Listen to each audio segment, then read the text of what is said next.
Vaak hadden dat je met 75% of 70% voorbereiding, 30% improvisatie er kwamen. Is dit meer een land waar je 70% voorbereiding hebt, maar minimaal ook eens 70%.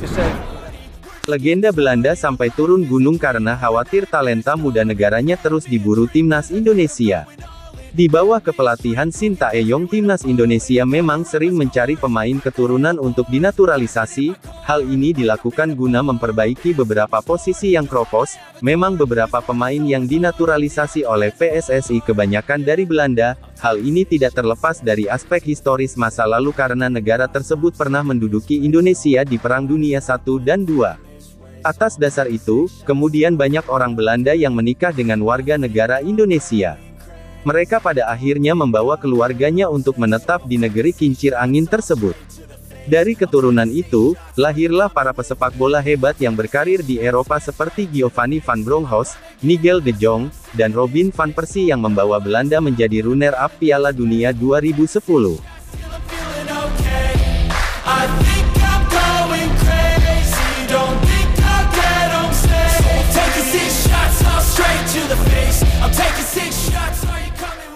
Kejadian ini pantas membuat legenda timnas Belanda sampai harus campur tangan saat pemain muda mereka banyak yang ingin memperkuat timnas Indonesia. Fenomena ini dirasa cukup wajar mengingat sejumlah pemain yang berminat untuk tampil bagi skuad Garuda memiliki keturunan Indonesia. Sebagaimana diketahui, terdapat 6 pemain keturunan Belanda yang saat ini telah dinaturalisasi untuk bermain di timnas Indonesia. Bahkan, ke-6 pemain tersebut telah menjalani debut bersama timnas Indonesia hingga dibawa oleh Sintayong saat berlaga di Piala Asia 2023. Ke-6 pemain tersebut di antara Mark Klok, Justin Hubner, Sandy Walsh, Ivar Jenner, Rafael Struijk, dan Sain Patinama yang semuanya berasal dari Belanda. Selain itu, PSSI juga berniat untuk menaturalisasi pemain keturunan Belanda lainnya seperti Jay Izes, Tom Haye, Maarten Paes, Nathan Chuaon, hingga Ragnar Oratmangun. So I'm taking 6 shots all straight to the face. I'm taking 6 shots, are you coming with me? I'm taking 6 shots, yeah, straight to the face. And I wanna get lost, I'm sick of this place. Don't know how to stop when I'm feeling this way. So I'm taking 6 shots till I'm feeling okay.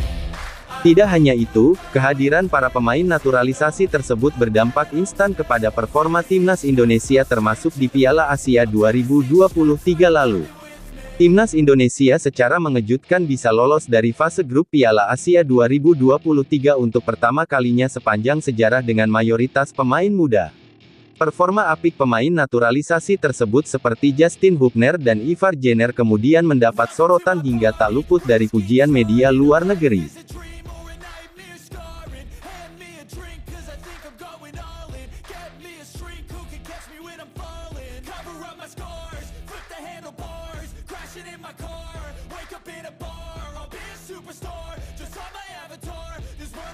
Minat untuk membela timnas Indonesia juga kian meningkat usai 2 bintang Eropa yakni Hairori Edewal dan Ole Romeni secara terbuka ingin menjadi bagian skuad Garuda. Meski demikian, hal itu mendapat tanggapan dari ex-pemain Belanda sekaligus ketua KNVB yakni Guus de Jong yang mengingatkan jika timnas Indonesia jangan terlalu sering mengambil pemain dari negaranya. Mark Klok salah satu contohnya. Dia tadinya pemain asal Belanda, sekarang memperkuat timnas Indonesia. Tentu bagus, tapi jangan banyak-banyak, kata De Jong.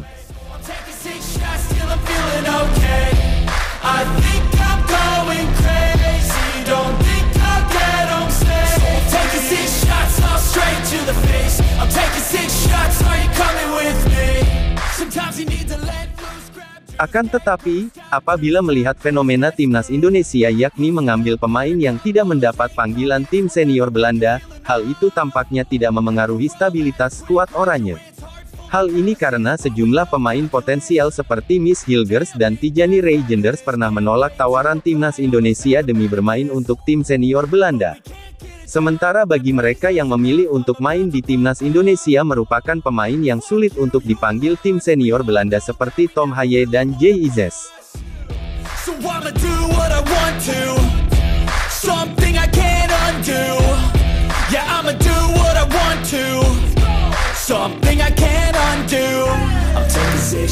yeah, straight to the face, and I wanna get lost. Itulah tadi saat legenda Belanda sampai turun gunung karena khawatir talenta muda negaranya terus diburu timnas Indonesia.